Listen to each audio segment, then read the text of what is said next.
Hola, ¿qué tal? ¿Cómo están? Reciban un cordial saludo desde CEPROINCA. Les habla Gabriela Guzmán. En esta oportunidad vamos a continuar con la clase número 12 de el análisis sísmico en SAP 2000, ¿ok? Vamos a tomar una edificación y vamos a realizar el análisis sísmico. Esta clase es un poco larga, entonces les recomiendo conseguir un poco de café, un poco de agua, mantenerse hidratados y muy atentos, ¿ok? A la clase porque va a ser un poco larga. De todos modos, ustedes la están viendo luego de grabada, así que si ustedes necesitan hacer una pausa, ustedes colocan el video en pausa, se van y yo los espero aquí para continuar, ¿ok? Entonces, bueno, vamos a ver qué es lo importante o cuáles son esos ítems importantes que debemos tener presentes siempre que vamos a hacer un análisis sísmico de una edificación en el programa SAP 2000, ¿ok? Y cualquier otro tipo de software.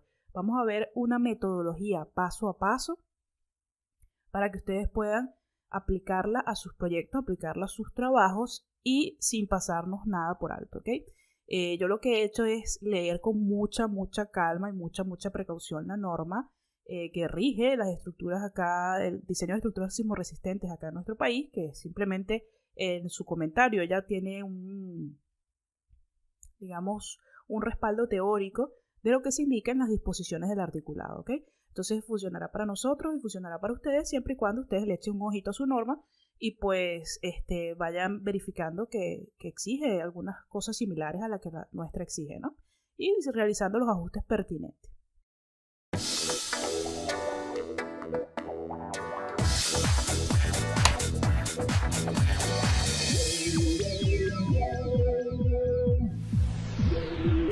CEPROINCA.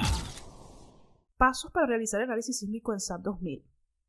Fíjense lo que yo he hecho. Yo he hecho una lista sencilla, ¿ok? De cuáles son los pasos en orden, ¿vale? Bastante importante en orden, de qué es lo que debemos hacer. Primero vamos a definir el diafragma rígido, ¿ok?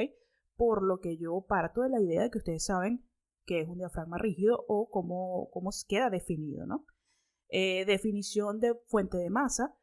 ¿Cuáles son esas cargas que contribuyen a la masa de la edificación? Masa sísmica, ¿ok? ¿Cuál es esa masa que se va a excitar cuando venga el sismo? Y para ello nos apoyamos entonces en la norma. Recuerden que usualmente es el 100% de la carga permanente y un porcentaje de la carga variable de acuerdo al uso de la edificación y de acuerdo a algunos otros parámetros.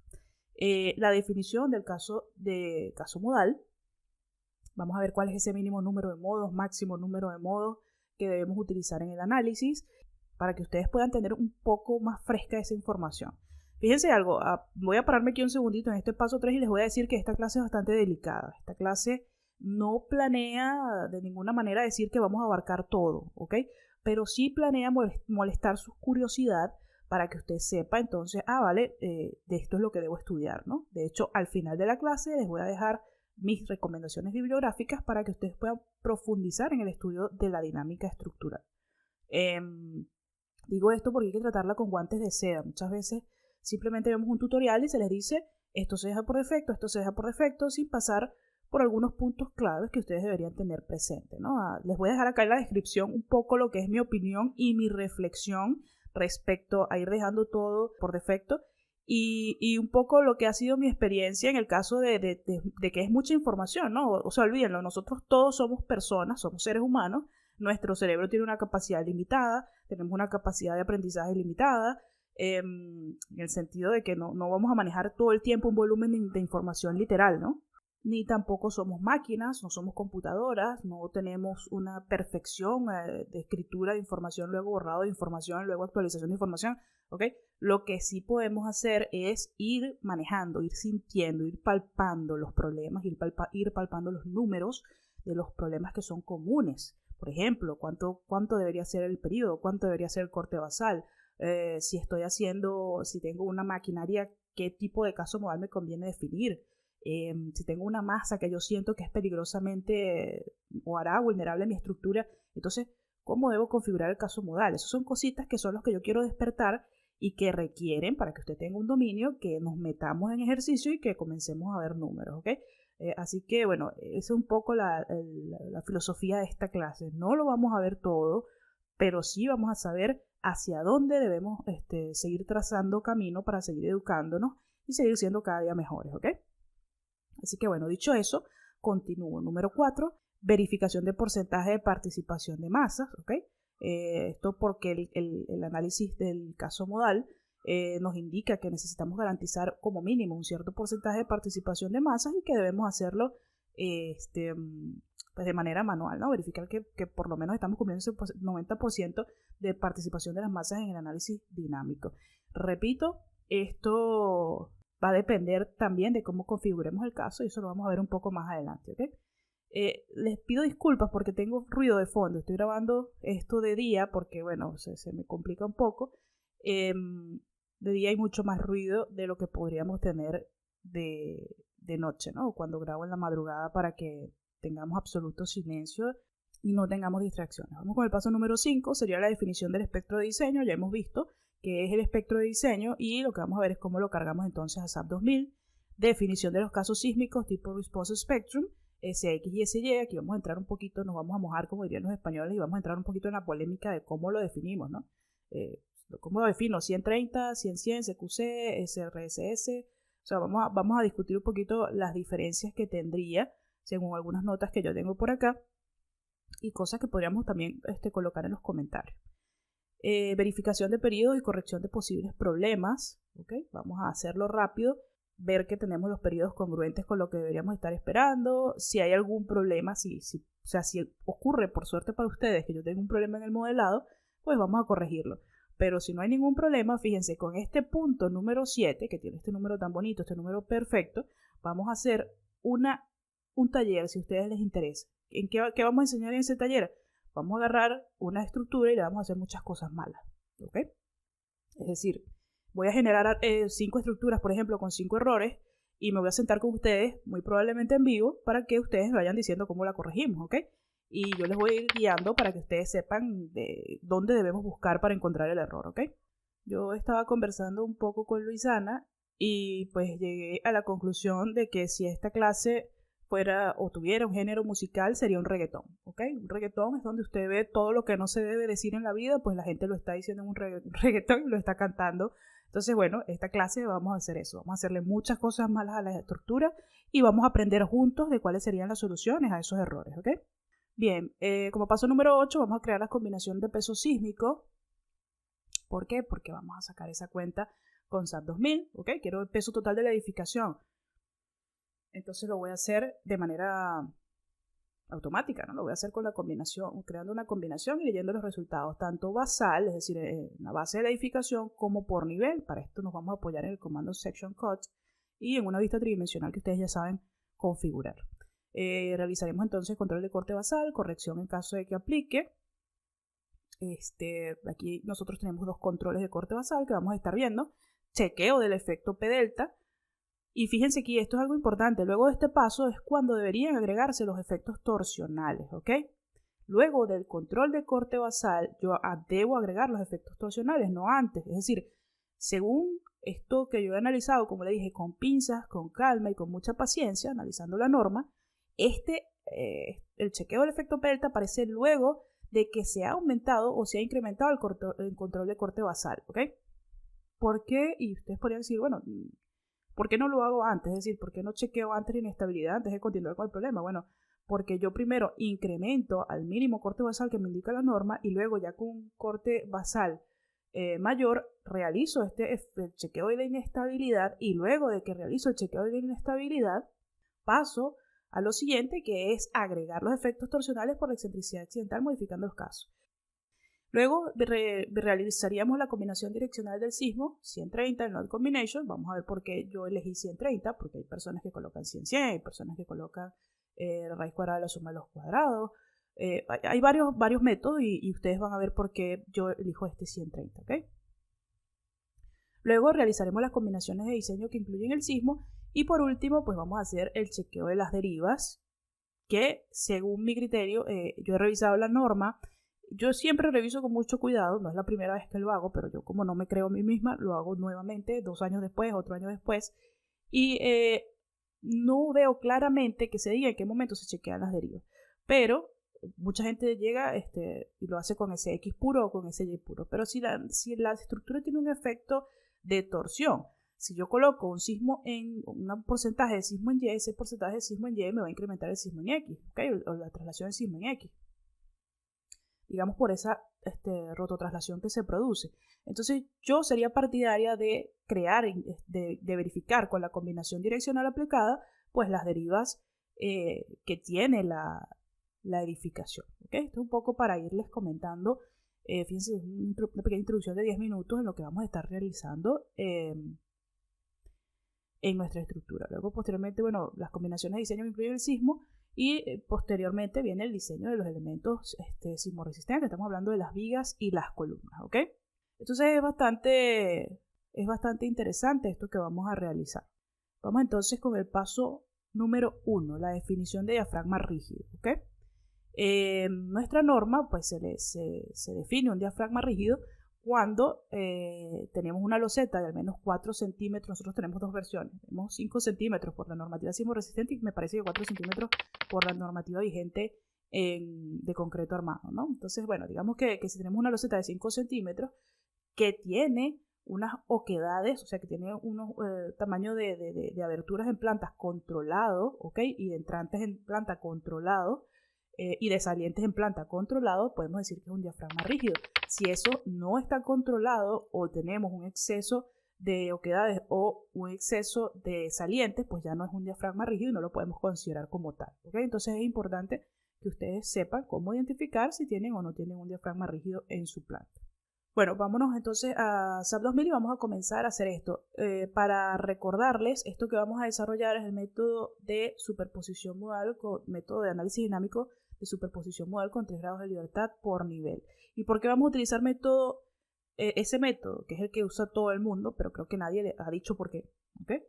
Fíjense, a medida que la estructura tiende a ser más irregular o digamos más vulnerable de acuerdo a las irregularidades que nosotros hemos identificado o de acuerdo a sus características geométricas, el análisis tiene que ser mucho más estricto y mucho más cuidadoso, mucho más elaborado y exige un mayor costo computacional, ¿okay?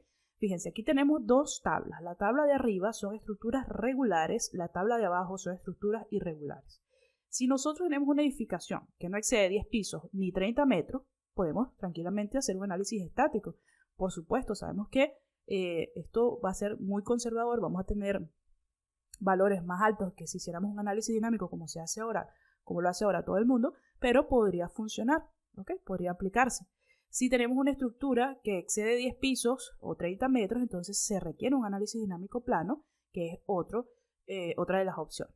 Ahora, si ya nosotros tenemos una estructura irregular que presenta una serie de irregularidades, puede ser verticales o en plantas que habíamos conversado en la clase pasada, lo que va a ocurrir es que vamos a necesitar análisis especiales, ¿ok? Entonces, por ejemplo, si tenemos estas irregularidades que están acá, vamos a necesitar un análisis dinámico espacial, verticales, por ejemplo, digamos, efecto de columna corta, planta baja libre, vamos a necesitar análisis dinámico espacial. Y si tenemos irregularidades en planta, vamos a utilizar análisis dinámico espacial con diafragma flexible, si es que es el caso de una estructura que tiene diafragma flexible, ¿ok? Y el método que vamos a seguir va a ser diferente de acuerdo a esas irregularidades. En este video yo les voy a mostrar el análisis dinámico espacial de superposición modal con 3 grados de libertad por nivel, como les comentaba. Este es el más común, el que ustedes ven por allí, que les hacen un tutorial y les dicen paso a paso cómo configurar las ventanas, ¿ok? Solo que, bueno, no pasan por algunas teorías importantes, ¿sí? Entonces, bueno, ya vamos entendiendo de dónde sale esa decisión de cómo es que yo voy a hacer el análisis dinámico, ¿ok? Recuerden que esto es de respuesta espectral, estamos trabajando con un espectro de diseño y vamos a aplicarlo a la estructura para, pues, por supuesto, dándole una aceleración, analizando la masa, la rigidez de la estructura y obtener un comportamiento dinámico de ella para los distintos modos de vibración. Entonces, bueno, antes de pasar a esto, vamos a continuar, que dijimos paso 1, definición de diafragma rígido. Entonces, me voy a ir a SAP 2000 y recuerden que luego de que tengamos el diafragma rígido, vamos a la fuente de masa, ¿ok? Entonces, bueno, vámonos para allá. Vale, bueno. Estando acá, yo tengo la estructura. Recuerden que lo que habíamos hecho era diseñar el sistema resistente a cargas verticales. Hablamos un poco de la losa, hablamos un poco de los nervios, de la escalera, hablamos un poco de las cargas. Hicimos una pequeña corrección en la escalera, que teníamos un detallito allí con las cargas. Este ejemplo ha resultado muy chévere. Yo sé que ustedes son víctimas del marketing. Y entonces yo sé que le llama mucho más la atención cuando ven el dibujo de un edificio de 30 pisos. Pero nada, si ustedes quieren hacer un edificio de 30 pisos, bueno, predimensionenlo, lanzan 30 plantas y listo. O sea, lo que hemos hecho hasta ahora, el procedimiento que hemos venido realizando hasta ahora es el mismo, ¿no? Con una planta irregular, siempre que sepamos identificar los factores de riesgo de ese edificio, ¿okay? Los factores que lo hacen vulnerable, y que actuemos para poder tener un diseño seguro, ¿okay? De esa edificación. Pero bueno, este edificio nos ha servido muchísimo, muchísimo. Este es el que nosotros utilizamos para dar las clases, como les hemos mencionado, de introducción al diseño estructural y diseño de edificaciones o proyecto de edificaciones de concreto armado en la Universidad José Antonio Páez, acá en Valencia, Venezuela. Nosotros lo desarrollamos totalmente manual, lo hacemos con método estático equivalente y método de la torsión estática equivalente, y lo que hemos hecho es adaptarlo para quienes no sabían un poco de la historia del ejercicio. Lo que hemos hecho es adaptarlo al método dinámico de superposición modal con 3 grados de libertad por nivel, que nos va a permitir también hacer una comparación. Vamos a ver, método estático con método, digamos, dinámico, ¿no? Entonces, bueno, para iniciar vamos a irnos a lo que son los diafragmas rígidos. Los diafragmas rígidos son unos constraints. Constraints es como una vinculación interna que se le asigna a los nodos de la planta, ¿ok? A los nodos de cada nivel. Entonces aquí tendremos un diafragma, aquí tendremos otro diafragma, otro diafragma, otro diafragma y otro diafragma, ¿ok? Entonces, bueno, lo que vamos a hacer es irnos planta por planta, XY. Aquí estoy en Z igual 3, fíjense, aquí me indica el plano en el que estoy. Z igual 3, voy a seleccionar todo, ¿ok? Perfecto, se están seleccionando todas las juntas y voy a ir a Assign, Join, Constraints, ¿ok? Esa es la ruta. Antes de continuar, les comento, voy a estar trabajando un poco rápido. Ya nosotros no somos nuevos en SAP 2000, tenemos unas 11 clases anteriores. Hay una clase que grabó el ingeniero Tani en la que las personas siempre comentan que ha ido muy rápido, y bueno, en ese nivel sí entiendo que estén un poco rápido, pero ya ahorita pues somos bastante ágiles en el programa, ¿ok? Entramos a Constraints y lo que vamos a hacer es agregar los constraints de esta junta. En este caso, esto va a ser diafragma rígido. Fíjense que hay none. Esto none le quita cualquier tipo de constraint que usted pueda tener y no hay ningún otro. Entonces vamos a agregar los diafragmas. Yo voy a definir join constraints. Busco diafragma en la lista. Fíjense todos los otros constraints que hay, porque ustedes podrían utilizarlos para otras aplicaciones. Esto lo damos nosotros, bueno, lo hemos dado en cursos de SAP avanzados donde se explica para qué podrían utilizar esto, ¿no? O sea, para qué puedo utilizar Weld, para qué puedo utilizar BIM, cuáles son las composiciones, digamos, teóricas de esas restricciones internas y para qué les podrían servir, ¿no? En este caso, diafragma lo que hace es mantener la planta como un sólido indeformable en planta, ¿ok? Entonces lo que hace es que, digamos, que sea como una hoja o un cuerpo que se traslada y rota, pero como cuerpo rígido, ¿ok? Eso es lo que sería el diafragma rígido. Agregamos un nuevo constraint y vamos a agregar un diafragma 1, que va a ser el de la planta 1. El eje de constraint va a ser el eje Z. Fíjense que aquí no vamos a utilizar opciones de diafragma semirrígido y tampoco vamos a utilizar asignar un diafragma diferente a cada nivel de Z. ¿Por qué? Porque aquí yo tengo niveles de Z en descanso y él me asignaría diafragmas allí. Entonces no me interesa eso, a mí me interesa asignar diafragmas solo en lo que son plantas, ¿ok? Entonces lo vamos a hacer manual. Tenemos el 1, que lo vamos a asignar a este, pero necesitaríamos 2, 3, 4 y 5. Entonces voy a agregarlos de una vez. 2, 3, 4 y 5. Ok, entonces le damos OK y aquí ya tenemos los diafragmas creados, ¿sí? Todavía no se ha asignado. Yo lo que voy a hacer es seleccionar diafragma 1 para este primer nivel y le voy a dar aplicar. Fíjense que cuando hago eso se marcan estos puntitos en color verde indicándome que está la asignación y aquí arriba nos dice que estamos en diafragma 1. ¿Ok? Voy a subir el nivel, seleccionar todo nuevamente, diafragma 2 aplicamos, subimos uno más y así sucesivamente.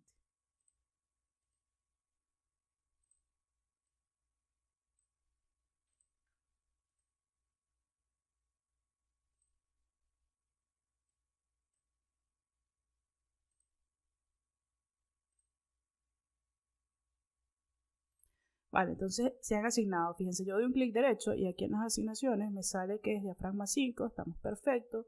Bajo 1, tomo cualquier junta, clic derecho, asignaciones, diafragma 4, estamos perfectos, ¿ok? Por si ustedes quieren verificar. Diafragma 3, perfecto.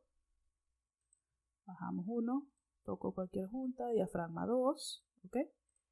Y bajo 1 más y diafragma 1, ¿ok? Ya tenemos listos los diafragmas. El siguiente paso, les dije que recordáramos, era que íbamos a definir las fuentes de masa. Para definir entonces la fuente de masa, yo voy a hacer acá una división de pantalla. Permítanme un segundito.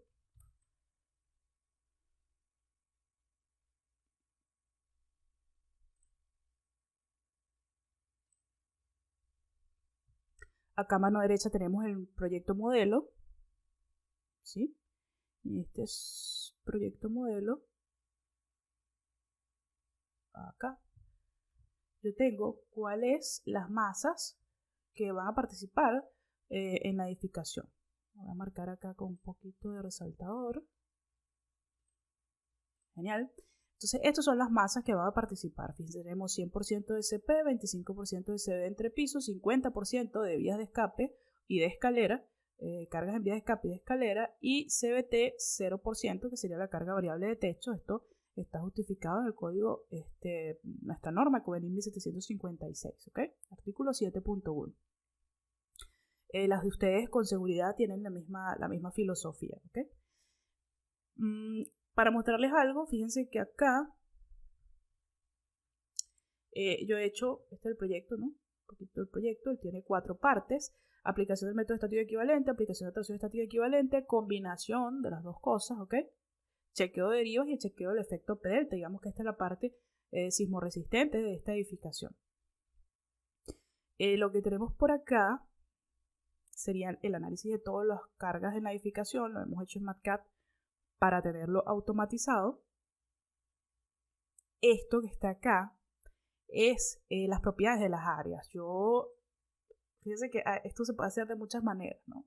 Cuando nosotros vimos mecánica racional, nos enseñaron a calcular centro de masas de figuras. No sé si recuerdan, ¿ok? Digamos centro de gravedad.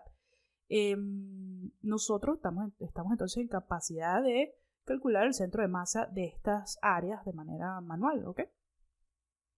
Lo que yo les hago a mis alumnos es que lo hagan no de manera manual. Yo sé que ellos están en una total capacidad. De hecho, en clase yo les hago un ejemplo de cómo se hace manualmente, pero cuando vamos a hacerlo en el proyecto, yo prefiero empujarlos un poquito más y prefiero que lo hagan de forma automatizada. Entonces esto lo hacemos con Region y MassProp de AutoCAD, ¿ok? Con los comandos Region y MassProp, que me da las propiedades de esta región que se ha definido. ¿Qué me da? Fíjense, me da área, me da perímetro, me da el centroide, que es lo que me interesa, me da los momentos de inercia, el radio de giro inercial, ¿ok? Son datos que me interesan cuando yo voy a calcular ciertos parámetros de sísmicos cuando hago el análisis estático, ¿ok? Entonces, esto es para que si ustedes están haciendo algún análisis con método estático o están haciendo algún proyecto, fíjense que les serviría muchísimo utilizar estos dos comandos, Region y MassProp de AutoCAD, ¿ok? Una vez ubicados los centros de masa de los tipos de áreas que están cargados de manera diferente, entonces ahí sí podemos hacer un cálculo manual. Pero imagínense que tuviésemos un área irregular, una edificación que tiene una planta curva full creativa de un arquitecto bastante talentoso, y entonces imagínense calcular todos los triángulos, áreas, circunferencias, semicircunferencias, parábola de grado 3 de la planta, calcular el centro de gravedad y luego entonces que ustedes tienen el centro de gravedad, determinar cuál es el centro de gravedad, el centro de masa o de la planta, ¿no? Entonces se complica bastante, pero si yo lo hago en AutoCAD sale en 2 pasos, ¿ok? Entonces, bueno, esa es mi recomendación y un poquito para dejarles algo de valor en esta clase. Bueno, vamos a continuar entonces con esto que sería la definición del peso sísmico. Para ello me voy a ir a Define, Mass Source, ¿ok? La fuente de masa. Esta que nos aparece acá la vamos a modificar. Y fíjense, aquí tenemos 2 opciones. Masa por el peso propio de elementos y masas adicionales, o masas por los patrones de carga especificados, ¿ok? Aquí no podemos repetir. Por ejemplo, si yo coloco aquí la masa por peso propio, acá abajo no puede aparecer DET, ¿ok? Si yo voy a colocar dead aquí abajo, entonces no puede aparecer, digamos, la masa por peso propio en la parte de arriba porque estaríamos duplicando esa masa, ¿ok? Yo lo que voy a hacer es meterlo solo con patrones de carga un poco para seguir esta metodología que tenemos acá en la parte derecha. Yo no sé si esto se lee bien por la resolución. Ustedes están viendo esto en YouTube y la gente que esté fuera de Venezuela lo va a poder ver en calidad de 720 o 1080 si lo subimos a 1080, pero la gente que está dentro de Venezuela, ese video no le va a cargar jamás por nuestra velocidad de conexión. Entonces, lo que va a hacer es subir esto un poquito para que ustedes con un 480, con un 360, ya tengan legible este texto, ¿ok? Bueno, entonces, ¿qué voy a hacer? Voy a desmarcar esto, el programa no va a calcular el peso propio o la masa por peso propio de nada, ¿ok? Y lo va a hacer solo con las cargas especificadas. Entonces, voy a meter 100% de DED, 100% de SCP en entrepiso. Fíjense que solamente la carga variable de entrepiso voy a meter un 25%, estamos hablando de un factor de 0.25. CB escalera, vamos a meter un 50%. ¿Ok? Y CB techo, o lo meto con un factor de 0 o no lo meto. ¿Ok? Entonces yo simplemente no lo voy a meter. ¿Ok? Entonces, bueno, vamos a continuar. Presionamos OK. Verifico, modifica. Perfecto, 100, 100, 25, 50. Y OK. Perfecto, entonces ya tengo la masa definida. Viene ahora la definición del caso modal si mal no recuerdo, como paso número 3, definición del caso modal. Y bueno, entonces vámonos a esa ventana un segundo. O vamos, yo creo que la tengo por acá. Ajá. Esa ventana va a ser de esta forma, ¿ok? Fíjense que acá ella nos va a pedir si es el caso, cómo va a ser el nombre del caso, si vamos a iniciar de condiciones de rigidez iniciales, iniciar, valga la redundancia, que sería un estado que no tiene ningún tipo de esfuerzos, ningún campo de tensiones, no tiene ningún tipo de acciones, ¿ok? Iniciamos con una matriz de rigidez de la estructura. Si estuviésemos en un caso no lineal, entonces ahí ya sí pudiéramos partir quizás de un análisis o una rigidez modificada, ¿no? Una matriz de rigidez modificada. En este caso, pues lo que ustedes hacen normalmente es que no lo consideramos, partimos de una estructura que se encuentra en perfecto estado. ¿Cuándo utilizaríamos esto? Quizás para un efecto P delta, ¿okay? Quizás para cuando queremos partir de una consideración especial. Tipo de modos. Este es un punto bastante interesante para comentarles un poco, ¿no? Ligeramente, fíjense. Tenemos dos tipos de modos, tenemos eigenvectors y reads. Cuando ustedes hacen un análisis modal, lo que estamos haciendo es analizando un comportamiento dinámico de la estructura. Realmente lo que estamos haciendo es resolviendo ecuaciones diferenciales que tienen una serie inmensa de teorías y una serie inmensa de factores. Nosotros tenemos la masa, el amortiguamiento de la edificación, el amortiguamiento del sistema, la rigidez del sistema, las masas que participan en el sistema. Y entonces realmente el problema a resolver es un problema muy complejo. Yo en el posgrado, en lo que es la maestría de ingeniería estructural, pues nos dedicamos una materia entera a analizar y a analizar, digamos, de manera breve, ¿no? O sea, sistemas de 1 grado de libertad, sistemas de 2 grados de libertad, sistemas de 3 grados de libertad, analizar su respuesta, analizar la solución a la respuesta que ella tiene y poder entender un poco de qué se trata esa solución de las ecuaciones que describen ese movimiento vibratorio. ¿Qué quiero decirles con esto? Que realmente esta ventana, ¿ok? Tocar, palpar, entender esta ventana es un mundo, ¿ok? Y lo que diferencia a estos dos tipos de modos es la manera como nosotros resolvemos el problema. Cuando nosotros lo hacemos con eigenvectors, ¿ok?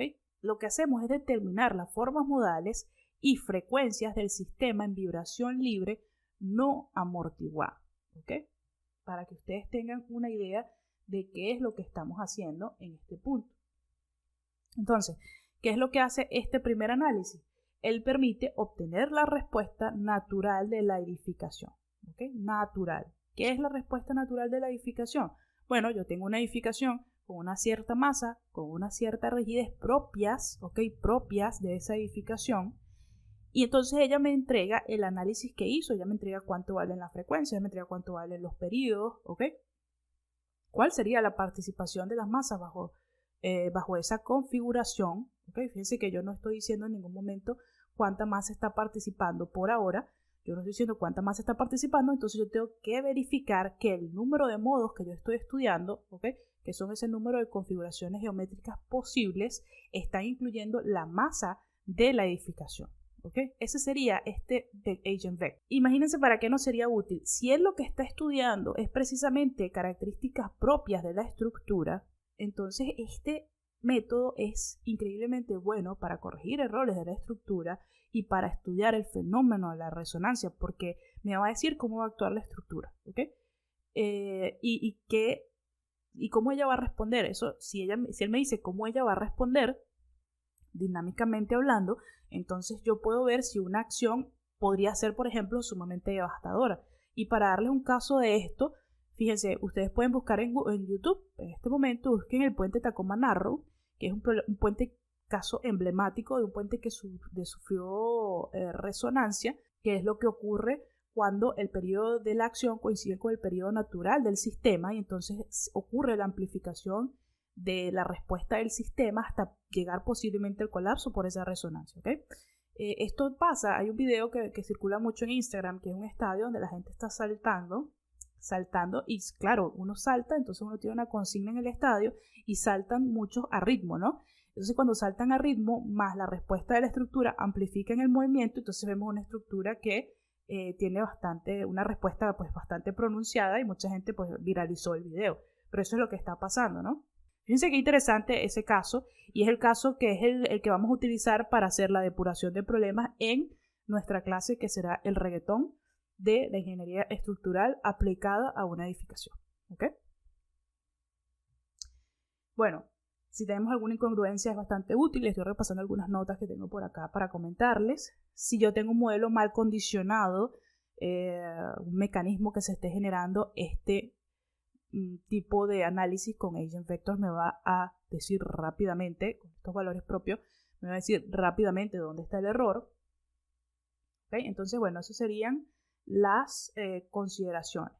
Debo controlar el porcentaje de participación de masas. Mientras esto se haga, funciona bien para el análisis de aceleraciones horizontales. ¿Okay? Entonces, si yo tengo un sismo que yo estoy metiendo a la estructura de manera horizontal, que serían las componentes de nuestro sismo en X y sismo en Y, pues entonces puedo utilizar bastante bien siempre y cuando verifique que en todo el análisis que yo estoy haciendo está participando, para este número de modos máximo, está participando un 90% de la masa de la edificación, porque si no está participando, entonces no son representativos de esos resultados.